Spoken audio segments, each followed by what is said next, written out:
Continuing remembering the life and career of Darren Daulton, let me go to a friend from growing up in suburban Philadelphia, fellow Phillies fan, as we pretty much all tended to be out there.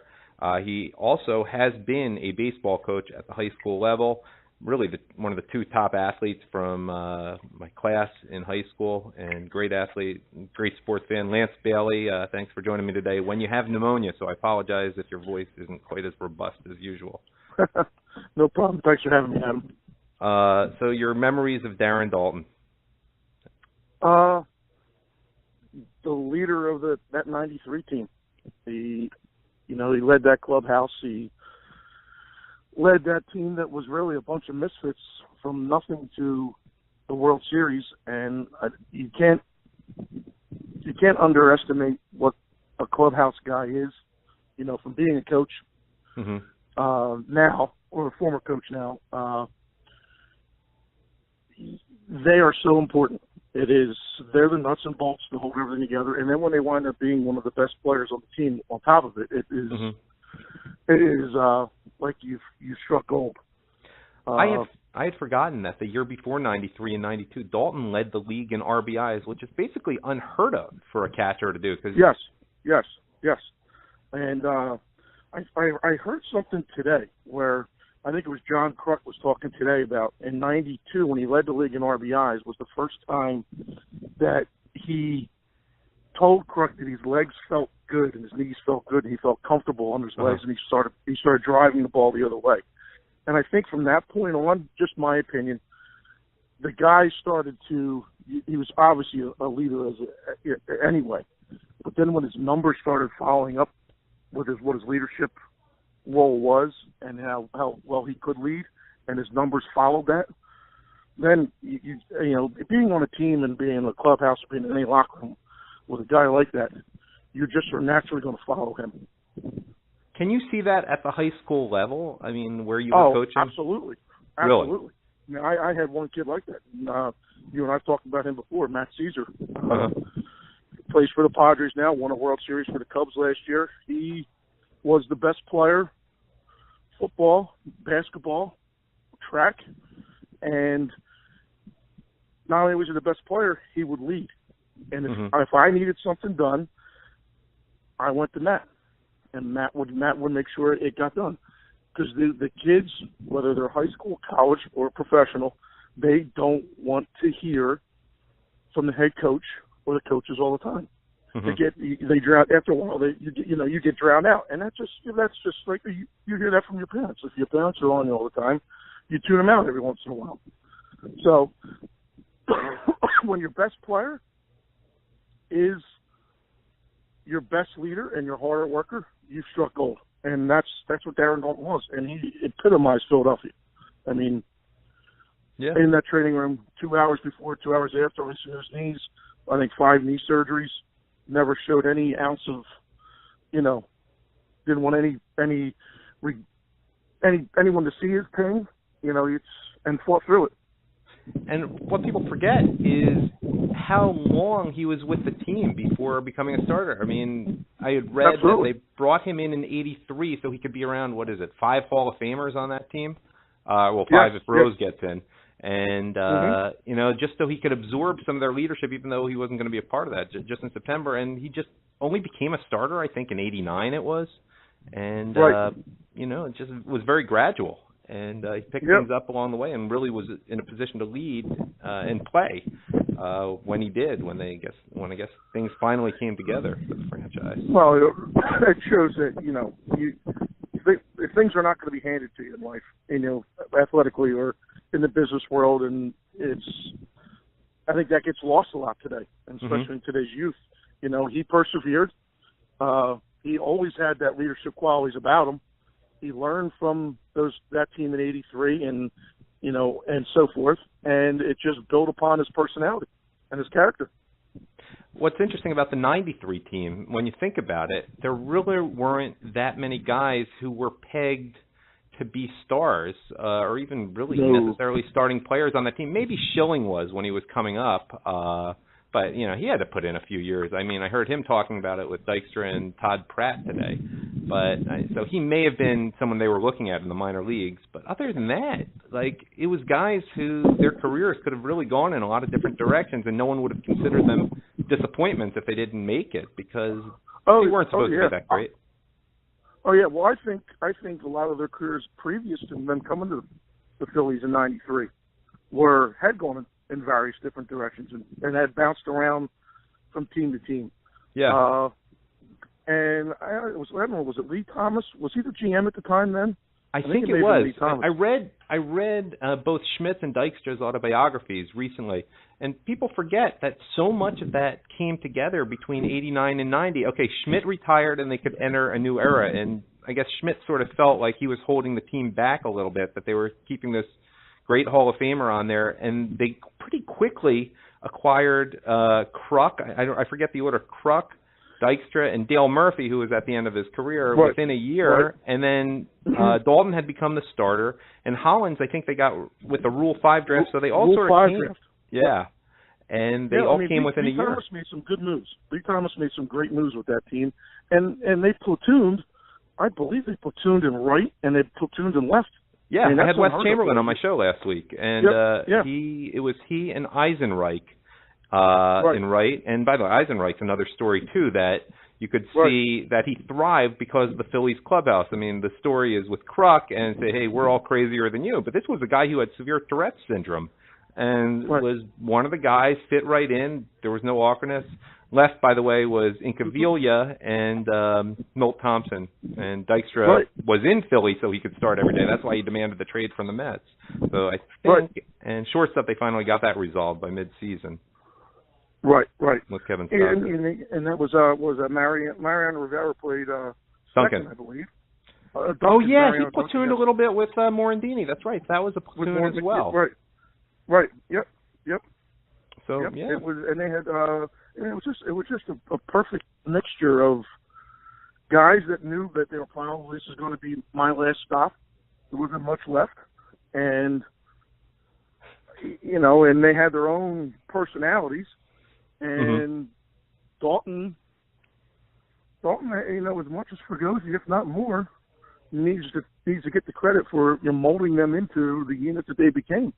Yeah, because absolutely. no one saw it. They're the only 25 guys in the country that thought that they had the capability of doing what they were doing that year.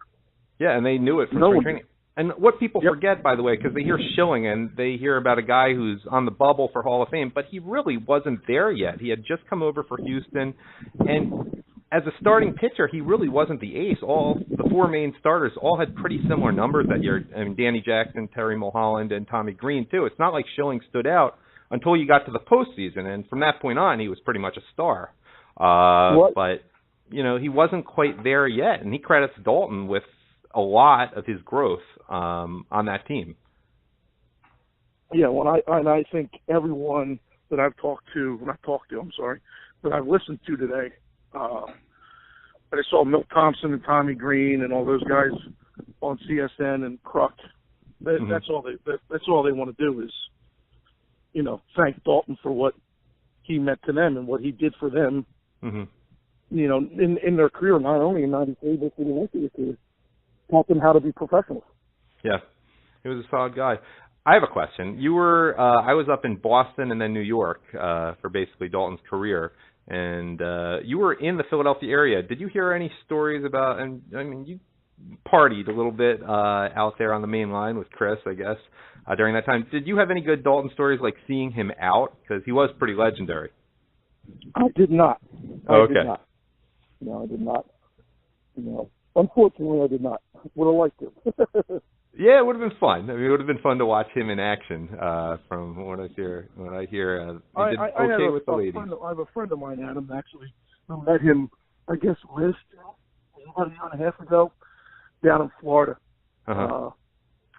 and with a bunch of guys. And he came up to him, and sat down, had a beer with him, had a burger with him, and all he kept talking about when he got back was, he's just an average guy. Yeah. That's what he was. And that's why Philadelphia liked him, because he wasn't bigger than the moon. You think he's bigger than you? He can come up to you, say hi, have a conversation with you, make you feel good about yourself, and move on. That's a quality person. Yep. Yeah. No, everyone says the same thing about him, and he would really get in people's face also. I mean, they were talking about the different kinds of leadership on Schilling's show today, and they were talking about how he threatened to kick one teammate's butt, and he got hurt during the game. And he said, "I'm still coming after you if you don't shape up after the game." And I think it was Intvwd they were referencing his, and there was another situation when I think Mitch Williams was out of line, which did happen some of the time. And absolutely. Apparently Mitch was pouting because the Phillies scored an insurance run in the 9th inning, and it was, what was it? So they had a 4-run lead instead of a 3-run lead, no longer a save situation, and he was pissed. Right. And needless to say, that kind of attitude did not go over well with Daulton. And no, he not had at all. he put a little thread out. Funny, I wonder if that's what Kruk was referring to today, because Kruk mentioned something about he took a couple guys to the side and would threaten them if need be, and that person we're here to win a pennant. Personal numbers don't matter. And I just wonder if that was what he was talking about. Yeah, I don't know. I didn't hear it, but I think it was Intvwd. I'm not sure that they were talking about, but it was certainly Mitch Williams he had incidents with. I mean, and it's something that I think, well, I mean, to be fair, Dykstra really did have an MVP-type year. He fell short to Bonds in the voting, so that was there. But the attitude, there was a lot of on-base percentage going on in slugging and playing the game right, and I think between the two of them leading, who were veterans at that point, like, this is how you play the game, we do it right, and, there's no I in team here, basically. Right. Yeah, we're here for the team. We're not here for individual accolades to make ourselves more money down the line. We're here to win. One final question related to that. Obviously, it's a little bit different in baseball because if you're hitting a lot of home runs, it does benefit the team in a more direct way than certain things in basketball. Give me the ball in football, like if you have a wide receiver like that. But how much leadership on the field is there really in baseball when you compare it? I mean, you can see what LeBron James does. It's pretty obvious when you watch a game. But what is it that someone who hasn't coached baseball or even played at the high school level misses about the importance of a leader in baseball as opposed to other sports? Adam, I give you a personal feeling on this because I played baseball in college too, as you know. Yeah. And we had a catcher, Stephen Krause, at the time. We called him Moose. I had a friend named Stephen Krause in college too. That's funny. A great ball player. At the time, Westchester was Division I. We were a lower end Division I. He was a catcher. He was undoubtedly the leader of the team. Like, we knew who the leader of this ball club was. And being at the catcher's position, it's probably even more because the ball, he's in charge of the entire game. He's in charge of everything behind the plate. We as a small Division I school were beating the Temples, the Villanovas, and the Delawares all year. Oh, no kidding. And we wound up, I think we lost to Villanova. I think we were 7-1 against them. We played 8 games against them during the year. And were we better than they were? They were all scholarship athletes. We were maybe 3 or 4 scholarship athletes because we were lower end Division I. And I attribute that strictly to his leadership skill. I mean, it's there. I mean, you could probably see it more in other sports. But when you're a pitcher and your catcher walks out to you and goes, "Listen, don't shake me off. I know what I'm doing. This is what's going to happen, and it's going to work." And it works. Well, guess what? You're following that guy. You've now he's now helped you succeed. So, and he knows what he's talking about. I mean, that was one instance with him, and I didn't shake him off another time all year. What you want is what you're getting, and it worked. I imagine as a pitcher, and you pitched in college as well as high school. Yes. It sucked facing you in Little League, just for the record. That was no fun being on the other team. But it was, I guess you have enough things to think about, that one less thing that you can say, the catcher is handling this, I got enough on my mind right now. It's something you really appreciate. Right. Absolutely. It takes a lot of the pressure off. A lot of them, you can just react, And if you need a conversation, you call them out and you have a conversation about something. But, the one time I did say shake them off, they sit, RBI. And guess what? I got that talk to right away and never happened again. And because he knew what was going on. He ran the show, and he didn't do it arrogantly. He did it appropriately. He did it as a team leader. I think very much like Dutch did. Great. Any final thoughts before I let you go? And by the way, thank you for coming on when you have pneumonia. You're a vigorous guy, but your voice doesn't necessarily reflect it today. No, I just think the Philadelphia lost the icon today.